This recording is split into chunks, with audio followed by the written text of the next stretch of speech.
સૌરાષ્ટ્રમાંથી 5 પૂર્વ ધારાસભ્યો આમ આદમી પાર્ટીના સંપર્કમાં છે. આમ આદમી પાર્ટીના પર્ટિક્યુલર રાજુ કરપડા સાથે પણ મળેલા છે. આ મારું વ્યક્તિગત નિવેદન પણ આપ્યું છે. ભાજપના ઘણા બધા ધારાસભ્યો, પૂર્વ ધારાસભ્યો અમારા સંપર્કમાં છે. થાય છે ભાજપના, કોંગ્રેસના નેતાઓ આપમાં જોડાવાના છે. ભારતીય જનતા પાર્ટીના નેતાઓ સાથે મળવું, કમલમમાં જવું, આ બધી જે વાત હતી એમાં પણ ક્યાંક ને ક્યાંક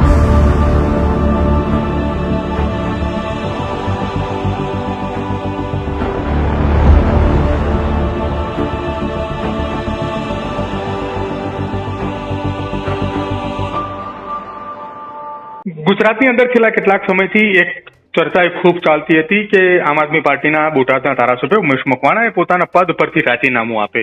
આજે ઉમેશ મકવાણાએ પત્રકાર પરિષદ કરી. ધારાસભ્ય પદ પરથી તો રાજીનામું ન આપ્યું, પણ ઉમેશ મકવાણાએ દંડક પદ ઉપરથી આપના જોઈન્ટ સેક્રેટરી પદ પરથી રાજીનામું આપ્યું.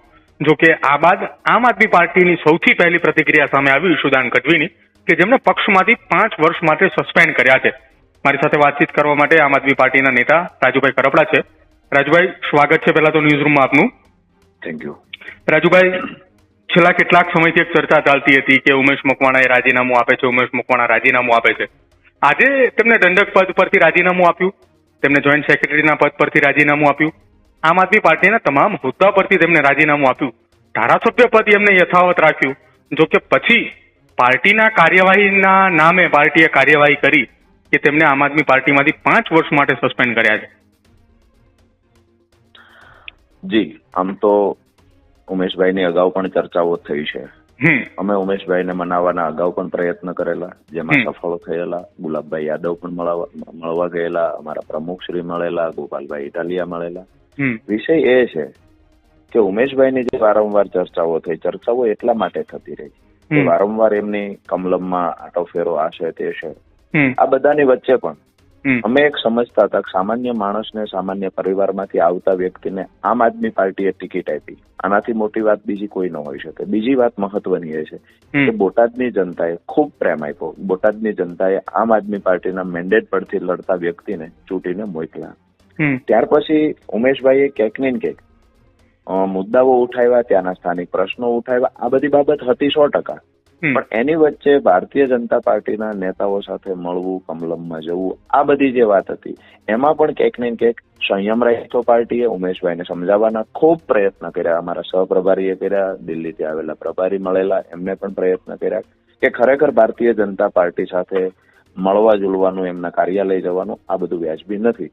પરંતુ આજે જયારે ગુજરાતની અંદર ભાજપ બધી બાજુથી ભીડાઈ ગઈ છે, આજે સુરતની પરિસ્થિતિની વાત કરો તો ભાજપ ભીડાઈ ગઈ છે. 30 વર્ષના શાસનમાં ખેડૂતો દેવાદાર બનતા જાય છે દિવસે દિવસે. અતિવૃષ્ટિથી ખેડૂતો હેરાન થઈ રહ્યા છે, યુવાનો બેરોજગાર છે. આ તમામ બાબતોથી ભીડાઈ ગઈ છે ભાજપ.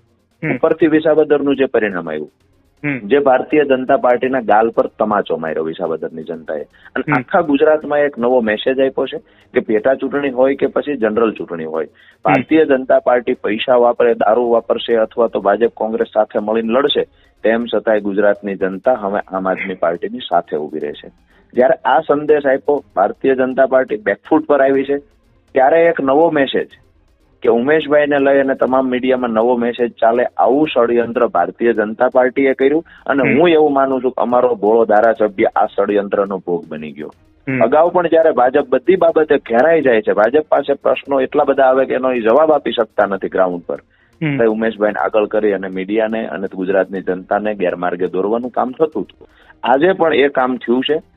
આજે જયારે એક વાત પ્રેસ કોન્ફરન્સની અંદર ઉમેશભાઈ જે બોલ્યા, મારા મિત્ર છે પણ એ વાતને હું વખોડી કાઢીશ. ઉમેશભાઈએ કર્યું કે ઓબીસી સમાજને મહત્વ નથી આપતી, ભાજપ નથી આપતી, કોંગ્રેસ નથી આપતી, આમ આદમી પાર્ટી. આવું ઉમેશભાઈએ જયારે નિવેદન આપ્યું, તો એક વાત ચોક્કસથી કહીશ કે ગુજરાતમાં માત્ર એક પાર્ટી એવી છે જેને ચૂંટણીના પહેલા 2 મહિને ઓબીસી સમાજનો એક ચહેરો ઈશુદાન ગઢવીને કહ્યું કે આ અમારો મુખ્યમંત્રી હશે.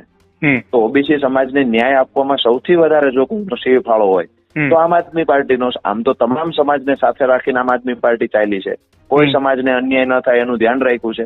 માત્ર રાજકીય ચૂંટણી પૂરતો ઉપયોગ કરવો પછી ફેંકી દેવા, આ ભાજપ કોંગ્રેસની સ્ટ્રેટેજી છે, આમ આદમી પાર્ટીની નથી. એટલા માટે જી મારી વાત પૂરી કરું. ઓબીસી સમાજનો ચહેરો ઈશુદાનભાઈ ગઢવી છે. એને ઓબીસી સમાજના ચહેરાને મુખ્યમંત્રી તરીકે જાહેર કરવા 100 થી વધારે ઉમેદવાર આમ આદમી પાર્ટીએ ઓબીસી સમાજમાંથી લડાવ્યા છે. તો પછી તેમ છતાંય જો ઓબીસી સમાજને લઈ અને આમ આદમી પાર્ટી પર જો ઉમેશભાઈ આક્ષેપ કરતા હોય, આમ આદમી પાર્ટીને ભાજપના ઇશારે બદનામ કરવાના પ્રયત્ન કરતા હોય, તો હું ચોક્કસથી કહીશ કે પાર્ટીએ ન છૂટકે દિલ ઉપર પથ્થર રાખીને પણ નિર્ણય લેવો પડ્યો હશે. આમ આદમી પાર્ટીની ભૂલ કહી શકાય કે અત્યાર સુધીની અંદર આમ આદમી પાર્ટીને ખબર હતી કે ઉમેશ મકવાણા કમલમની અંદર આંટાફેરા કરે છે, ભારતીય જનતા પાર્ટીના નેતાઓ સાથે બેઠક કરે છે, મિટિંગો કરે છે, તેમ છતાંય પાર્ટીએ કોઈ કાર્યવાહી ન કરી. જ્યારે પાર્ટીએ મજબૂતાઈથી લડત લડવા માટેની તૈયારી દર્શાવી, પાર્ટીએ ફ્રન્ટ રૂટ પર આવવાની તૈયારી દર્શાવી, ગોપાલ ઇટાલિયા જીત્યા, વિધાનસભામાં પહોંચવાની તૈયારી, અને પછી ઉમેશ મકવાણાએ આ પ્રકારની વાત કરી. કોઈ પણ આપણા પરિવારનું એક બાળક હોય, એ કોઈ પાનમાવાના રવાડે ચડે તો આપણે એની સાથે સંબંધ ના કાપી નાખીએ, આપણે એને ઘરમાંથી કાઢી ના મૂકીએ, સમજાવવાના પ્રયત્ન કરીએ. પાનમાવા ખાતું ખાતું એ છોકરું દારૂના રવાડે, જુગારના રવાડે ચડે તો પણ સમજાવવાના પ્રયત્ન કરીએ. ત્યાર પછી છોકરું મા બાપને જયારે વૃદ્ધાશ્રમમાં મૂકી આવવાની વાત કરે ને ત્યારે મા બાપ દિલ ઉપર પથ્થર રાખીને છોકરા સાથે લાગણી હોય, ખબર હોય કે મારો દીકરો ખોટા રસ્તે જાય છે, પણ દીકરો કોઈ કાળે ન સમજે તો પછી દીકરા સાથેના સંબંધ મા બાપ તોડતા હોય છે. અચ્છા રાજુભાઈ, એક વાત સમજવી છે, ગુજરાતના આમ આદમી પાર્ટીના ટોચના નેતાઓ કેટલા? આમ આદમી પાર્ટીનો નાનામાં નાનો કાર્યકર પણ ટોચના નેતા છે. હવે હું તમને એક સવાલ પૂછું છું. ઉમેશ મકવાણાની પત્રકાર પરિષદની અંદર તમે કહ્યું કે ઓબીસી સમાજના નેતાઓની અવગણના થાય છે એવું ઉમેશ મકવાણા બોલ્યા, તો પત્રકાર પરિષદ તમે આખી સાંભળી છે એવું હું માનું છું. એ પત્રકાર પરિષદની અંદર એક એવો સવાલ પણ પૂછવામાં આવ્યો હતો કે ઉમેશ મકવાણાના નામની કોઈ વ્યક્તિએ આમ આદમી પાર્ટીના ટોચના નેતાઓએ કોઈને સોપારી આપી છે મીડિયાની અંદર કે વારંવાર ઉમેશ મકવાણાના નામની ચર્ચાઓ થાય? આ લાઈન હું એવું માનું છું કે ઉમેશભાઈની પોતાની નથી. રાજકીય પાર્ટીએ જે ઉમેશભાઈને ગેરમાર્ગે દોરવાના પ્રયત્નમાં સફળ થઈ છે એ પાર્ટીનું આ નિવેદન છે, ઉમેશભાઈનું નથી. આમ આદમી પાર્ટીના ટોચના નેતા, કોઈ પર્ટિક્યુલર 1, 2, 3 ટોચના નેતા આવું કઈ નથી. આમ આદમી પાર્ટીનો તમામ કાર્યકર છે એનો અવાજ સાંભળવામાં આવે છે, તમામ કાર્યકર ટોચના નેતા છે. એટલે આ લાઈન જે ઉમેશભાઈ બોલાય એ મારું સ્પષ્ટ માનવું છે, ઉમેશભાઈની પોતાની નથી. જે કોઈ રાજકીય પાર્ટી ઉમેશભાઈનો હાથો બનાવીને ઉપયોગ કરી રહી છે એ પાર્ટીનું આ નિવેદન છે.